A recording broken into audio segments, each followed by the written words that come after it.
गाजियाबाद के गांव में सरपंच का चुनाव होने वाला था। इस बार चुनाव में महिलाओं की सीट थी। टुनटुनी चिड़िया गांव के पक्षियों में रजाइयां बंटवाती है। टुनटुनी, ये मैं क्या सुन रहा हूँ? तू प्रधानी का चुनाव लड़ रही है? हाँ मामा, सही कहा आपने। लेकिन ये चुनाव के चक्कर अच्छे नहीं होते। ये सब तो पैसों का खेल होता है बेटा। हमारे पास तो इतने पैसे भी नहीं है। मामू, आप फिक्र मत कीजिए, मेरी कालू कौवे से बात हो गई है। वो कह रहा था कि चाहे जो भी हो जाए, जो गांव की पुरानी प्रधान सुंदरी देवी को वो प्रधान बनने नहीं देगा, क्योंकि उसने कभी गांव में किसी का भला नहीं सोचा। वो सिर्फ अपने बारे में सोचती है। बात तो तू सही कह रही है। वह जब से प्रधान बनी है, उसने आज तक किसी भी जंगल वाले की कोई मदद नहीं की। बस अपनी कोठी गाड़ियाँ यही बनाती गई है। लेकिन एक बात बता, हम पैसे कहाँ से लाएंगे? मामू, आप फिक्र मत कीजिए। कालू ने कहा है कि मुझे बस चुनाव में खड़ा होना है और आगे जाकर एक अच्छी प्रधान बनना है। बाकी सारे पैसे तो वही लगाएगा। अगर ऐसी बात है तो ठीक है, तू जरूर लड़। बस हमारे घर की इज्जत का ध्यान रखना बेटा, क्योंकि तेरे माँ बाप ने जाते समय तुझे मेरे ही हाथों में सौंपा था। आप बिल्कुल फिक्र मत कीजिए, मैं कोई गलत काम नहीं करूँगी। दूसरी तरफ कालू अपने दोस्त जग्गू कालिया के साथ खेतों में सोया होता है और वो नींद में बड़बड़ाता है। टुनटुनी प्रधान जिंदाबाद, टुनटुनी प्रधान जिंदाबाद। मामू देखो, मैंने कहा था ना, अब आप मेरा टुनटुनी से निकाह कर दीजिए। गुरुजी, आपको लगता है टुनटुनी से निकाह करना इतना आसान है? क्या उसका मामू इतनी आसानी से होने देगा? टुनटुनी प्रधानी जीतेगी और मैं तुरंत उसके मामू से टुनटुनी का हाथ मांग लूंगा। तो गुरुजी, हमें इसके लिए पूरी मेहनत करनी होगी। टुनटुनी को जिताने के लिए हमें सबसे पहले दुश्मन की सारी खबर रखनी होगी। शाम दाम दंड भेद सारे ही तरीके अपनाने होंगे। तो चलो चलते हैं गाँव में। दूसरी तरफ बबली कबूतरी अपने घर के दरवाजे पर बैठकर अपनी बहन से कहती है, मैं नहीं लड़ रही है चुनाव। तू ऐसे क्यों कह रही है? तू तो पर्चा भर के आई है। पर्चा तो भर आई हूँ, लेकिन अब सोच लिया है कि मैं कोई चुनाव नहीं लड़ूंगी। मैं अपना नाम वापस ले लूंगी। बहुत हो गया ये रोज का नाटक। कालू बाहर खड़ा होकर सब सुन रहा होता है। अगर ये चुनाव नहीं लड़ेगी तो हमारा तो बहुत नुकसान हो जाएगा। बबली प्रधान जिंदाबाद, बबली प्रधान जिंदाबाद। गुरुजी, जब आपने इसे प्रधान बोल ही दिया है तो जरूर जीत जाएगी। फिर बबली उसकी बहन लूसी दोनों बाहर आते हैं। अरे मैं नहीं लड़ रही चुनाव, हमारे घर में तो रोज की लड़ाई है। मुझे एक बाबा ने बताया है कि बबली के घर में प्रधानी जानी चाहिए, और तू ये सोचती है कि प्रधान बन जाएगी तो घर का काम कौन करेगा? अच्छा तो ये बात है, लेकिन अगर मैं चुनाव में हार गई तो ना घर की रहूंगी ना घाट की। तू तो रही पागल की पागल, तेरा कुछ नहीं हो सकता। तेरे को बोलकर कोई फायदा नहीं, मैं जा रहा हूँ। रुक जा, इतने विश्वास के साथ बोल रहा है तो मैं जरूर लड़ूंगी चुनाव। ये हुई ना बात। अब तेरी बात में कुछ वजन लग रहा है। मुझे तेरी सीट को मजबूत करने के लिए बड़े काम करने हैं। तू जल्दी से जा और 25,000 लेकर आ। 25,000 किस बात के? जो तेरे खिलाफ है उनको पैसे देकर ही तो तेरी तरफ करना होगा। मैं क्यों दूं पैसे? एक तरफ तो तू कह रहा है कि बाबा ने तुझे बताया है कि मैं ही चुनाव जीतूंगी, फिर तू पैसे क्यों मांग रहा है? बाबा ने ये भी बताया है कि तेरे दुश्मन पैसों से बड़े ताकतवर हैं और वे पैसे खर्च करके तुझे हराने की पूरी कोशिश करेंगे। अगर ऐसी बात है तो मैं पैसों में आग लगा दूंगी। अभी लेकर आती हूँ पैसे। बबली कबूतरी कालू को पैसे दे देती है। बबली प्रधान जिंदाबाद, जिंदाबाद, जिंदाबाद। अपने लिए 5-6 अच्छे सूट बनवा ले चुनाव के प्रचार में जाने के लिए। बाकी तेरे पोस्टर मैं बनवा दूंगा, उसके लिए पैसे अलग से दे दे मुझे। अलग से कैसे पैसे? 25,000 की जगह 30,000 दिए हैं। ठीक है, पोस्टर के खर्चे का बाद में देख लेंगे। अब मुझे बहुत काम करना है, जाने दो। बबली प्रधान जिंदाबाद, जिंदाबाद, जिंदाबाद। बबली प्रधान जिंदाबाद करते हुए वो वहाँ से आगे निकल पड़ता है।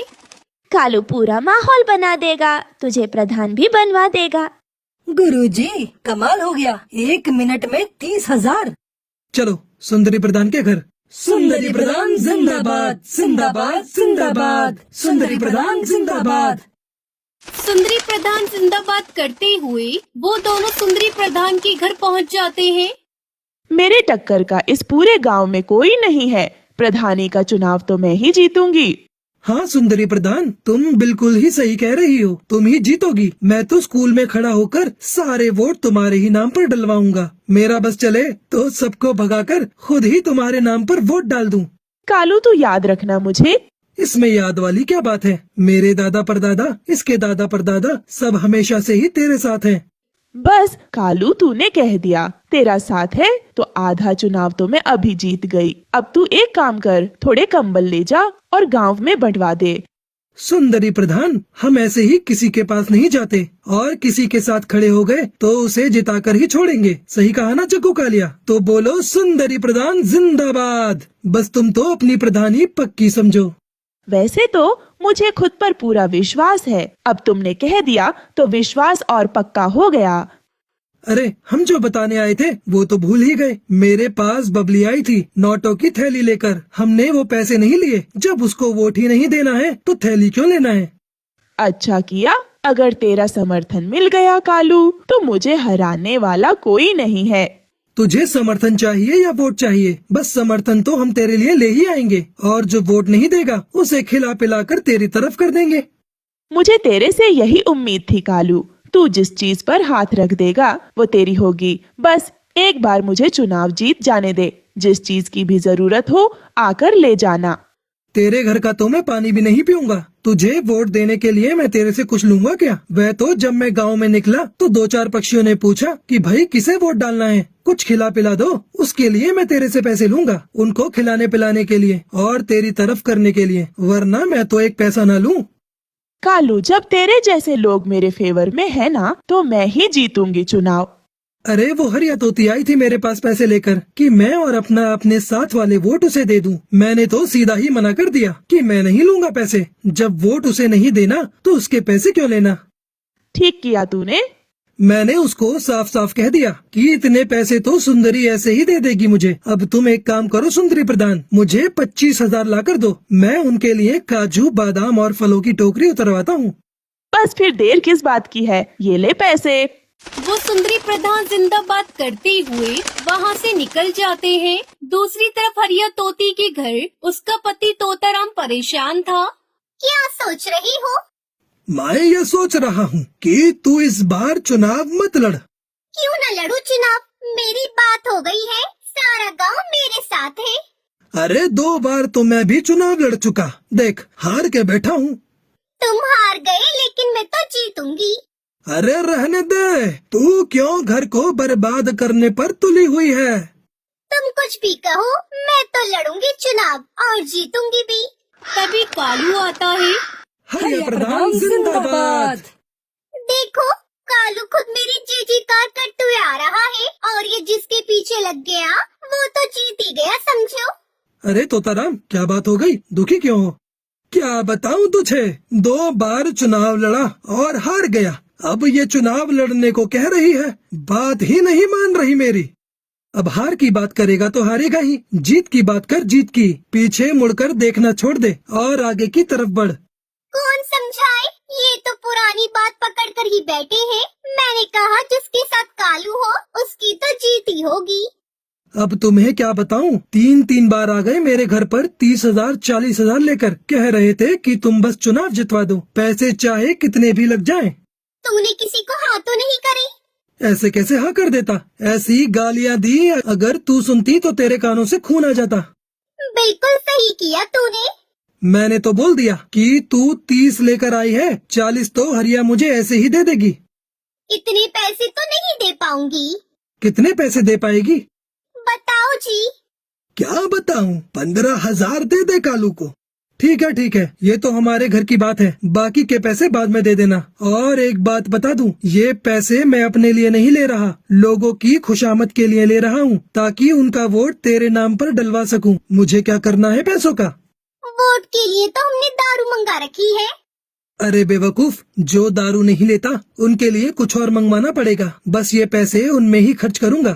ठीक है, पैसे ले जा और दारू की बोतल भी ले जा और बना दे हमारे नाम का माहौल पूरे गांव में। कालू और जग्गू कालिया हरिया प्रधान जिंदाबाद करते हुए वहाँ से निकल जाते हैं। कुछ दिनों बाद बबली अपनी बहन से कहती है, मुझे बाकी किसी से डर नहीं है, सिर्फ टुनटुनी से डर है। बिना पति के इलेक्शन लड़ रही है। गांव के सारे मर्द पक्षी तो इसे ही वोट देंगे। तुम फिक्र क्यों करती हो? वैसे भी ये अपने गांव की है नहीं, ये इसके मामा का गांव है। इसकी सीट तो कैंसिल ही कर देंगे। वोटिंग का दिन आता है और गांव में वोट पड़ते हैं। सुनो गांव वालों, हमारे अधिकारी जी ने वोटों की गिनती कर ली है। अब वह परिणाम की घोषणा करेंगे। गांव वालों, टुनटुनी 103 वोटों से आगे है और वह गांव की प्रधान घोषित की जाती है। टुनटुनी कालू सब नाचने लगते हैं। गांव वालों, हमें पंचायत बुलानी होगी। यह चुनाव गैर कानूनी हुआ है। हाँ हाँ, सही कहा तोताराम ने। ये चुनाव गैर कानूनी है। टुनटुनी तो इस गांव की है ही नहीं, फिर ये चुनाव कैसे लड़ सकती है? गांव की चौपाल पर पंचायत बिठाई जाती है। गांव वालों, तोताराम का ये कहना है कि टुनटुनी इस गांव में गलत तरीके से चुनाव जीती है, क्योंकि वह इस गांव की है ही नहीं, इसलिए चुनाव दोबारा होंगे। क्यों होगा दोबारा चुनाव? मैं प्रधान बनी हूँ, मुझे जिताने वाले गांव के पक्षी ही हैं। हम पागल हैं जो हमने चुनाव के लिए 10 बीघा जमीन बेच दी। मैंने कोई गैर कानूनी तरीका नहीं अपनाया है। चुनाव लड़ने जीतने के लिए मैं इस गांव की हूँ। मेरा निकाह इस गांव में हुआ है और इस हिसाब से मैं यहाँ चुनाव लड़ सकती हूँ। किसके साथ हुआ है तेरा निकाह? हमें भी तो बता। कालू से हुआ है मेरा निकाह, मैं झूठ नहीं बोल रही। गांव वालों, मेरी बात सुनो। ये चुनाव सही तरीके से हुआ है, क्योंकि प्रधान बनने के बाद किसी को अपनी कोठी बनवानी थी, किसी को फॉर्च्यूनर खरीदनी थी, तो किसी को अपनी बेटी की शादी करनी थी। सबको सिर्फ अपने बारे में ही फिक्र थी। गांव की भलाई की तो किसी को पड़ी ही नहीं थी। इसलिए मैंने इस गांव की भलाई के लिए टुनटुनी से निकाह किया। सबके सामने बोलता हूँ, ये गांव का काम करेगी और विकास भी करेगी। अगर ऐसा नहीं हुआ तो मैं खुद टुनटुनी से उसका इस्तीफा दिलवाऊंगा। गांव वालों, मैं यहाँ पर बड़ी हुई हूँ, लेकिन मैंने हमेशा आप सबको गांव की टूटी सड़कों की वजह से परेशान होता हुआ देखा है।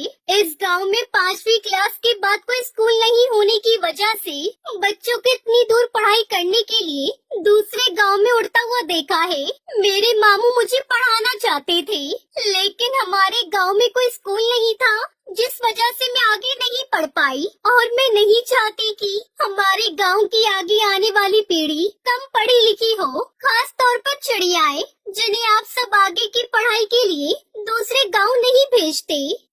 गांव के सभी पक्षी कालू और टुनटुनी के लिए ताली बजाने लगते हैं और इस तरह टुनटुनी चिड़िया जंगल के प्रधान बन जाती है और कालू की टुनटुनी से शादी हो जाती है।